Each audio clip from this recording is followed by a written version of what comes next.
প্রিয় দর্শক, দুদিন আগে আপনারা দেখেছিলেন যে হিউম্যান রাইটস ওয়াচ তারা একটা প্রতিবেদন দিয়েছিল বাংলাদেশের মানবাধিকার পরিস্থিতি সম্পর্কে, এবং সেখানে তারা বলেছিল যে সন্ত্রাস দমন আইনের মাধ্যমে এই সরকার যেভাবে বিভিন্ন রাজনৈতিক দলকে নানাভাবে নিপীড়ন করছে, রাজনৈতিক নেতৃবৃন্দকে নিপীড়ন করছে, তারা সমালোচনা করেছিল। এবং রাজনৈতিক দল যারা নাকি সরকারের নিপীড়নের শিকার হচ্ছে বলে হিউম্যান রাইটস ওয়াচ বলেছিল, তাদের মধ্যে মূলত রাজনৈতিক দল হলো আওয়ামী লীগ। আওয়ামী লীগ সম্পর্কে তারা বলেছিল যে আওয়ামী লীগকে আরও স্পেস দেওয়া উচিত। এবং সেই তাদের লেখাটা, তাদের সেই প্রতিবেদনটা শেষ হয়েছিল এভাবে যে হিউম্যান রাইটস ওয়াচের যে এশিয়া অঞ্চলের উপপরিচালক মীনাক্ষী গাঙ্গুলির একটা বক্তব্য দ্বারা, সেই বক্তব্যটা নিয়ে অনেক কথা বলেছেন। আমিও এর আগে কয়েকদিন আগে এটা নিয়ে আলোচনা করেছিলাম, এবং উনি কী বলেছিলেন সেটা আমি বাংলায় অনুবাদ করে বলেছিলাম। সেটা নিয়ে নানা রকম আপনার বিতর্ক ঠিক বলবো না, অনেকে সন্দেহ পোষণ করেছিলেন যে আসলে কি ইংরেজি তিনি তাই বলেছিলেন। মূল কথা হলো যে অন্তর্বর্তীকালীন সরকারের এই সমস্ত টর্চার যেগুলো আছে, এগুলো এই যে এন্টি টেররিজম ল এটসেট্রা, এগুলো না করে বরং তাদের অধিকতর মনোযোগ দেওয়া উচিত কিসে, একটা নিরাপদ ও অংশগ্রহণমূলক নির্বাচনের পরিবেশ তৈরি করার জন্য। মাথায় রাখবেন, পার্টিসিপেটরি ইলেকশন, এই কথা কিন্তু ওনারা বলেছিলেন। এখন পার্টিসিপেটরি ইলেকশন আপনি কীভাবে করবেন যদি যেই নির্বাচনে আওয়ামী লীগ ইলেকশন করতে পারবে না? এটা এখন মোটামুটি বোঝাই যাচ্ছে তারা আওয়ামী লীগকে নির্বাচন করতে দেবে না, আওয়ামী লীগকে নির্বাচনের বাইরে রাখবে। ব্যালটে পেপার আপনি যখন ভোট দিতে যাবেন সেখানে নৌকা মার্কার কোনো প্রতীক থাকবে না। এবং আজকে আমি যেটা দেখলাম যে জাতীয় পার্টির একটা সমাবেশ ছিল, সেটাকেও কিন্তু পুলিশ ভেঙে দিয়েছে। কাজে আমার সন্দেহ হচ্ছে যে লাঙ্গল মার্কাও হয়তো থাকবে না। তো নৌকা মার্কা থাকবে না, লাঙ্গল মার্কা থাকবে না, তারপর আপনি একটা ইতিহাসের সর্বশ্রেষ্ঠ নির্বাচন করে ফেলবেন। সেই নির্বাচন কিভাবে পার্টিসিপেটরি হবে এটা বলা বড় কঠিন। কিন্তু হিউম্যান রাইটস ওয়াচ যত কিছুই বলুক না কেন, এবং উনি কেবল হিউম্যান রাইটস ওয়াচ কেন, আরও 20টা আন্তর্জাতিক সংগঠন যতই অন্তর্ভুক্তমূলক অংশগ্রহণমূলক নির্বাচনের কথা বলুক না কেন, যতই বলুক, আলটিমেটলি আওয়ামী লীগ নির্বাচনে সম্ভবত আমার যতটুকু উপলব্ধি হচ্ছে এই সরকারের কর্মকাণ্ড দেখে হয়তো আগামী নির্বাচনে আওয়ামী লীগ থাকছে না। যদি আওয়ামী লীগ না থাকে তাহলে নির্বাচনটা কেমন হবে? তাহলে কার সঙ্গে কার প্রতিদ্বন্দ্বিতা হবে? আপনারা হয়তো সবাই বলবেন কেন বিএনপি এবং জামাত ইসলামের প্রতিদ্বন্দ্বিতা হবে। আমি যদি বিষয়টাকে ঘুরিয়ে বলি, একটা কথা ভাবুন তো, এই বাংলাদেশে যে কোনো পরিস্থিতিতে যদি নির্বাচন হয়, এখনকার বাস্তবতায় জামাত কিন্তু প্রতিদ্বন্দ্বিতা থাকার মতো কোনো দল না। আওয়ামী লীগ এবং বিএনপি নির্বাচনে প্রতিদ্বন্দ্বিতা করবে, কিন্তু যেহেতু আওয়ামী লীগ নেই, জামাত প্রতিদ্বন্দ্বিতা করবে। এবং ইন্টারেস্টিংলি জামাত এখন মনেও করে, জামাতের অনেক নেতৃবৃন্দকে আমি বলতে শুনেছি, ভাবতে শুনেছি, তাদের সঙ্গে আমি আপনার অফ রেকর্ডে কথা বলার সময় শুনেছি, ওনারা আশা করছেন ওনারা কিন্তু নির্বাচনে বিজয়ী হয়ে ক্ষমতায় আসতে পারেন। কিসের উপর ভিত্তি করে তারা ক্ষমতায় আসতে চাচ্ছেন? তাদের এই হিসাবটা কি একেবারেই হাস্যকর? তারা কি কল্পনার জগতে আছেন? আমার কিন্তু তা মনে হয় না। তাদের একটা হিসাব আছে। সেই হিসাবটা কি? আমি সেই কথাটাই বলতে চাচ্ছি।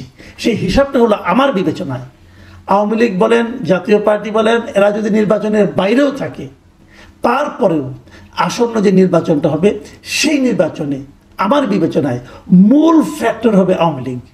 আওয়ামী লীগের উপর নির্ভর করবে নির্বাচনটা কেমন হবে। প্রথমত ধরেন যে আওয়ামী লীগ সিদ্ধান্ত নেয় যে আমরা কেউ নির্বাচনে ভোট দিতে যাব না, যদি এই সিদ্ধান্তটা আওয়ামী লীগ নেয়, তাহলে এই নির্বাচনে ভোটের পরিমাণ পড়বে অনেক কম, এবং এত কম যেটা নাকি আন্তর্জাতিক পর্যায়ে এই নির্বাচনের বৈধতা নিয়েও প্রশ্ন উঠতে পারে। যদি আওয়ামী লীগ সিদ্ধান্ত নেয় যে আমরা ভোট দিতে যাব না, এবং যদি আওয়ামী লীগের কেউ ভোট দিতে না আসে, তাহলে এবং ভোট না দেওয়ার পক্ষে যদি আওয়ামী লীগ তেমন কোনো কিছু কার্যক্রম করে, তাহলে কিন্তু নির্বাচনের ভোটের উপস্থিতি নিয়ে একটা আশঙ্কা তৈরি হবে। এটা হলো একদিকে, আওয়ামী লীগ নির্বাচনে অংশ না নিলেও এটা হতে পারে। আবার যদি আওয়ামী লীগ সিদ্ধান্ত নেয় আমরা ভোট দেব কিন্তু বিশেষ একটা দলকে পাশ করাবো, সেটা করার অ্যাবিলিটিও আওয়ামী লীগের আছে। মাথায় রাখবেন, আওয়ামী লীগের আসলে অনেক ভোট, যারা আওয়ামী লীগের খুব সমালোচক তারাও কিন্তু বলেন, আমি তাদের অনেককে বলতে শুনেছি, কতই আর হবে আওয়ামী লীগের ভোট? 20%। এটা বলে তারা একটা তুচ্ছতাচ্ছিল্য করার চেষ্টা করে। কিন্তু ইন্টারেস্টিং হলো যে এই যে দলগুলো জামাত এবং বিএনপি, জামাত কিন্তু তাদের ভোট 20% আছে, এটা যদি ভাবতে পারতো তাহলে তারা নিশ্চিত হবে তারা ক্ষমতায় আসবে। জামাতের ভোট তো 10%-এর উপরে না, কিন্তু সে 10% নিয়েও তারা ক্ষমতায় আসতে চায়, স্বপ্ন দেখে। কেন? সেক্ষেত্রে যাকে আপনি তুচ্ছতা ছিল করছেন 20% ভোট বলে, তার কতটুকু ক্ষমতা ভাবুন একবার। সেই জিনিসটাই কিন্তু জামাত কাজে লাগাতে চাচ্ছে। আওয়ামী লীগের ভোটটা যদি আওয়ামী লীগ নির্বাচনে ভোট দিতে আসে, আওয়ামী লীগের ভোটাররা যদি ভোট দিতে আসে, আওয়ামী লীগ নির্বাচনে আওয়ামী লীগের প্রার্থী থাকছে না, তারপরেও যদি আওয়ামী লীগ ভোট দিতে আসে, তখন পুরো নির্বাচনটা নির্ভর করবে আওয়ামী লীগের ভোটটা কার কাছে যাবে।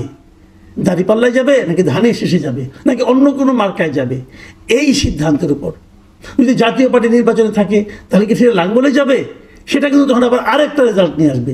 মানে সব কিছুই নিয়ন্ত্রণ করবে আওয়ামী লীগ। এটাই বাংলাদেশের রাজনীতির বাস্তবতা। আপনি মানেন আর না মানেন, এনসিপির ছেলেমেয়েরা যতই লাফালাফি করুক, ভাই এইটাই রিয়েলিটি। যারা আমার অনুষ্ঠান শুনছেন, যারা আমার কথা শুনছেন, তারাও জানেন এটাই রিয়েলিটি।